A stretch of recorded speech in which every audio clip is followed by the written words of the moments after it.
California? This goddamn sun bleaches your bones dry. 3 months ago, I welcomed it, thought it was healing. Now, it's like sticky syrup, gluing my useless, cast-bound body to this $1 million perfect cage in Oak Creek. My right leg is leaden, every shift sending jolts of pain. A souvenir from that stupid ski slope accident. Damn it, boredom. Worse than the pain is this soul-crushing boredom. Trapped in this wheelchair, a ghost watching the living world through the picture window. Old man Davis is butchering his roses again. Further out, Ryan Carter, the new guy next door, is shirtless, pounding a heavy bag. Sweat glistens on his corded muscles under the sun, each punch radiating a raw, grating power. Christ. Personal trainer. My hand found the high-powered telescope beside me, bought for eagles, sometimes the distant ballpark. Now, it's my only toy. A sick key to the outside world. I adjusted the focus idly. The lens swept over Ryan's sweaty chest, his empty deck, then jerked to a stop. My heart seized, crushed by an icy fist, then slammed against my ribs. In a lens, my backyard.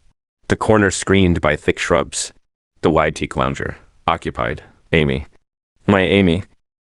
She left this morning in that cream linen suit, pearl earrings glowing, perfect smile, off to a gallery meeting. The immaculate Mrs. Miller. No. That expensive outfit lay crumpled on the deck like trash. Only the black lace lingerie remained. That lingerie, last Valentine's, thin as smoke. I'd kissed its edges countless nights. Now, Ryan Carter, energy unspent from the bag, walked towards her and tore it open, exposing more blindingly white skin. Skin flushed an unnatural, painful red. Ryan Carter, that goddamn trainer, like a predator claiming its kill, pinned her down. Amy, my wife, her legs wrapped vice-tight around his waist, toes curled, crimson nail polish like drops of blood in the sun. Her head thrown back, neck arched, blonde hair fanned wildly over the wood, strands plastered to her flushed cheeks, clinging to lips I couldn't see but could hear moaning. Ryan buried his face in her neck, biting, sucking. I could imagine the bruises. His hand, that damn hand, groped, explored beneath the remaining shreds, rough and practiced.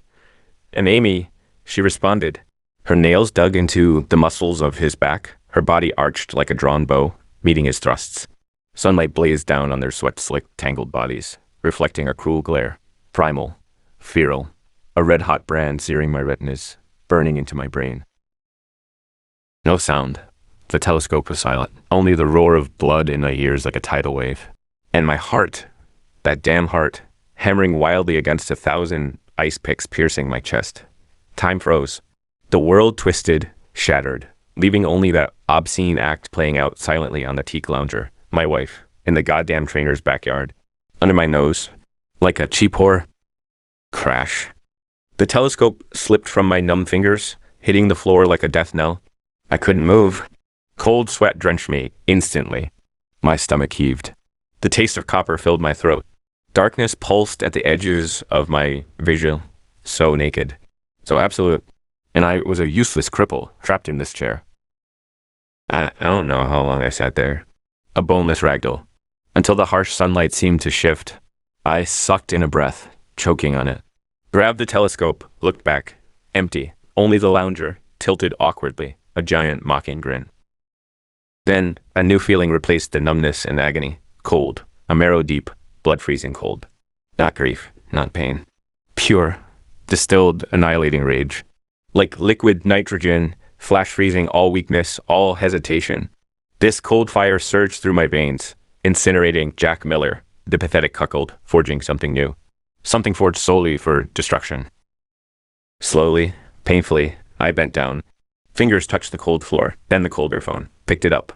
The screen lit up, reflecting a face, pale as paper, eyes sunken. But those eyes, they burned with a hellish cold fire, sharp as newly honed blades. My fingers swiped the screen, unnervingly steady. Found a name, Max. College, problem roommate. A ghost haunting the gray areas, loyal only to money and his own infallible skills. The call connected. My voice was unnaturally calm, devoid of inflection, only the icy resolve beneath. Jack, private job. Now. Triple the rate. I paused, my gaze drifting back to the window, to that empty, guilty corner. My lips twisted into a cold, near-feral smile. Target, Amy's phone. Our home cloud. Everything. deleted, encrypted. I want it all. And dig up someone. Ryan Carter, new in Oak Creek. I want his life. First diaper change to yesterday's underwear color, especially. Anything that can bury him. Got it? I hung up without waiting, turned the wheelchair to face the vast window. Outside, Oak Creek basked in golden sunset, serene as a postcard. Perfect lawns. Perfect houses. A perfect lie. Now, cracked open by an ugly, stinking fissure. And Jack Miller, was no longer the pathetic worm trapped in a chair. Amy, I whispered, each word dripping venom. Our little show is just beginning. Max worked with terrifying speed. Money truly talks. Within 48 hours, my encrypted inbox overflowed. Recovered texts explicit enough to make me retch. Not sweet nothings. Crude logistics, times, places, positions. Amy's words were poison needles. Motel receipts. Even that upscale hotel downtown where we celebrated our anniversary. GPS trails from her car's dashcam, bright red lines snaking from our home straight to those filthy dens. The frequency was staggering. While I suffered in plaster, doped on painkillers, she was busy screwing that meathead. The crowning touch? Audio accidentally captured by our home smart speaker. Background TV noise, probably one of my drugged afternoons. Amy's voice, husky and breathy. No, he's in the living room today. Miss you, bad boy. You hurt me last time. Afternoon. Blue carrot. Same room. Okay. Wearing what you gave me? Snap. I slammed the laptop shut. Fingertips. Proof? Ironclad. Each file a branding iron-searing fool onto my heart. Heartbreak? That warmth was long frozen. Only pure destructive rage remained. Max's second file was Ryan Carter's treasure trove. I opened it, my cold smile deepening. 2DU is license suspended. Huh. Brawn over brains, can't even drive straight. 2 complaints from different female clients. Inappropriate contact. Jim had internal records. No charges. A predator targeting married women. Tax records showed discrepancies. Income didn't match his spending. Small fry, but still. Most interesting. His ties to Tony Wrench, owner of Wild Wheels, a sketchy used car lot. Max included blurry surveillance shots and call logs. His note, Tony Wrench, small time. Dirty hands, illegal mods, suspected fencing, links to low-level street trash. Perfect. Sunshine Coach hit a coat of ice. Ryan Carter, your dirty laundry is mine now. Dinner. Amy sat opposite me, makeup flawless, clinging to her perfect mask.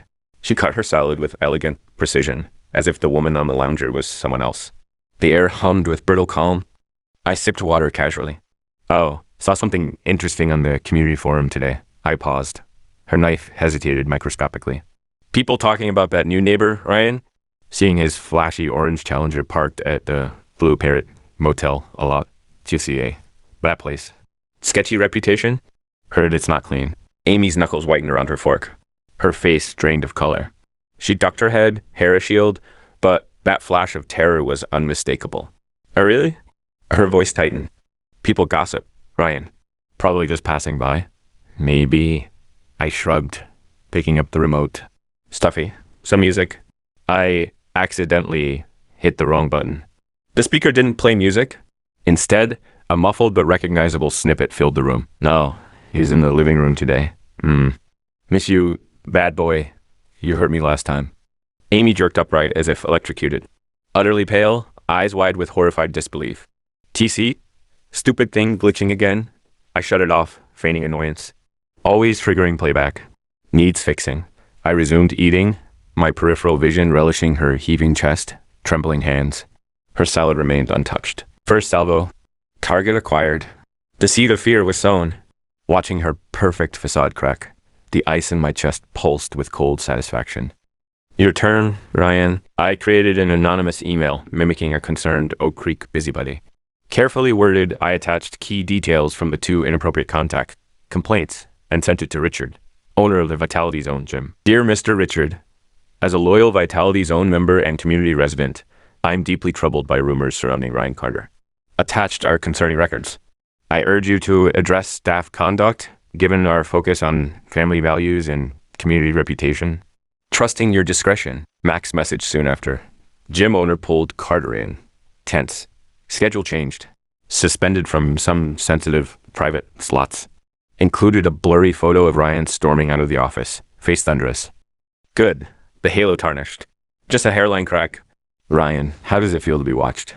Appetizer served. Revenge, once tasted, is addictive.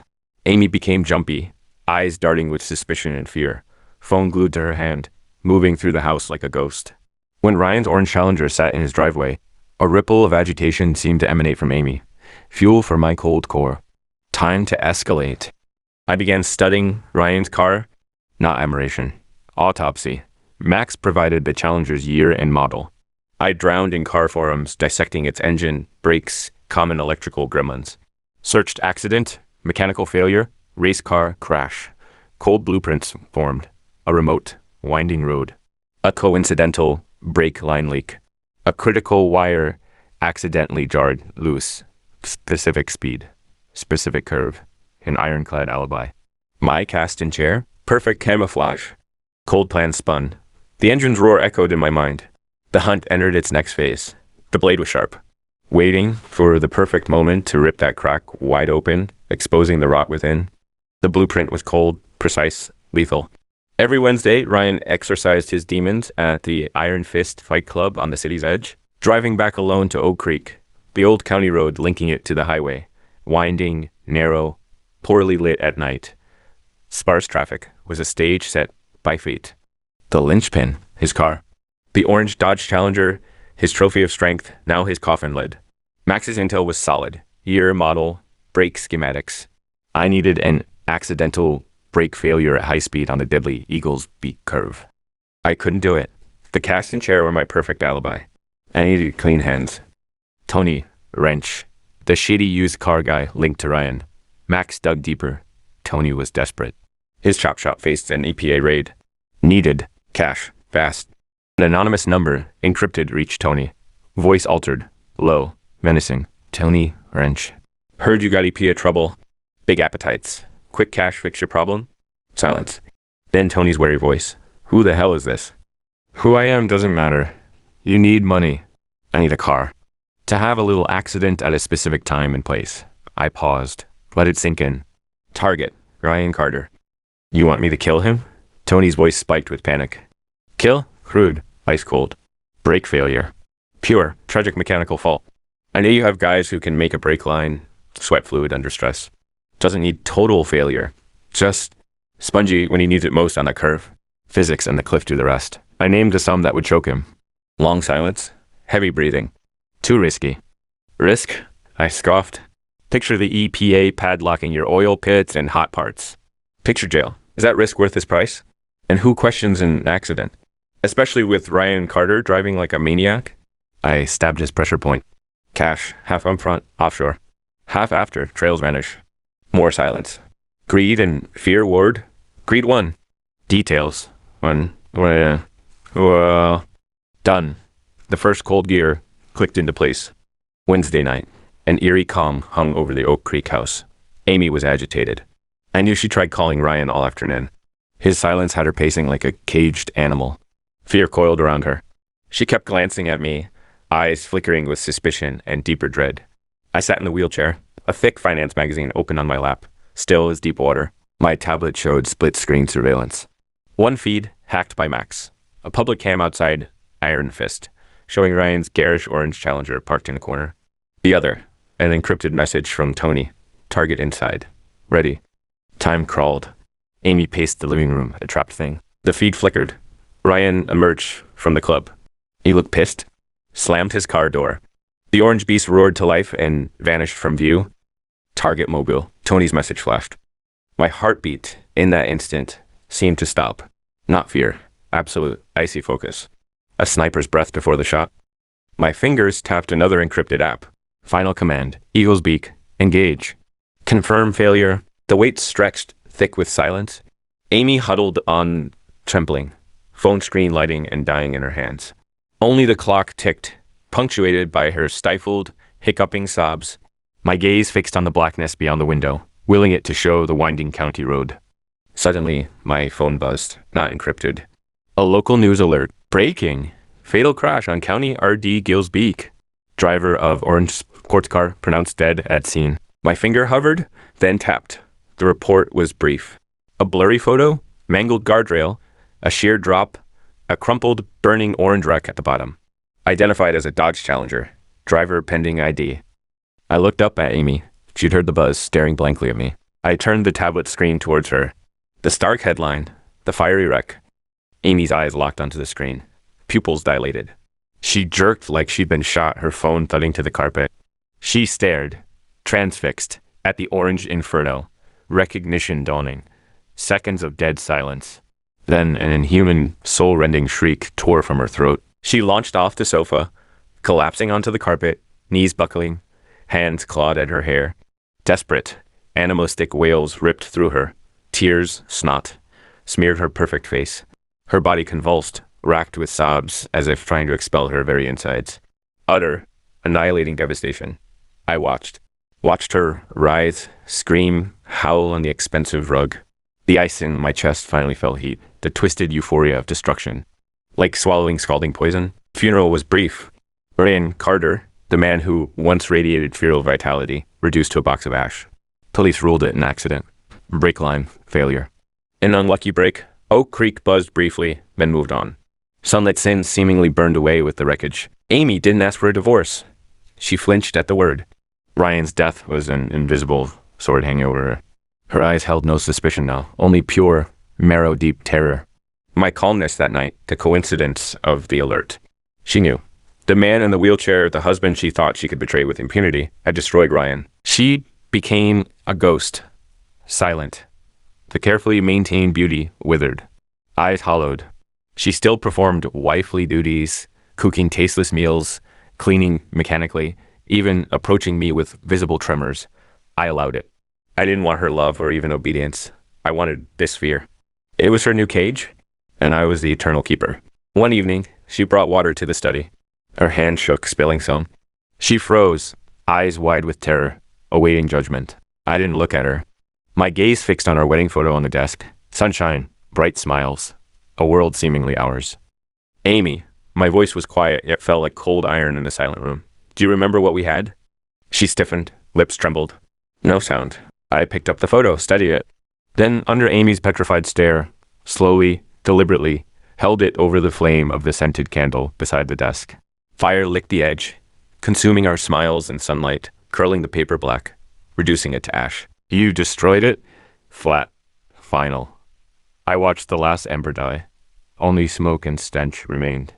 I looked up at her. Candlelight painted her face bone white. Her body shook violently. Tears streamed silently. Not a sob escaped. I maneuvered the wheelchair closer. She flinched, wanting to retreat. I reached out. Cold fingers touched her tear-streaked, icy cheek. Her skin tightened instantly. Every hair seemed to stand on end. Fear choked her? But it's all right. My voice was soft, almost tender, yet carrying the chill of the grave. We have so much time left together. My fingers trailed down her cheek, resting lightly on the fragile column of her throat. Not squeezing, just encircling. Feeling the frantic pulse, the minute tremors beneath the skin. Never think of leaving, darling. I leaned in close, whispered like a lover, breathed like a demon. Remember, your life is my mercy. Every breath you take is my gift. I withdrew my hand, looked into her terror-dilated eyes, smiled.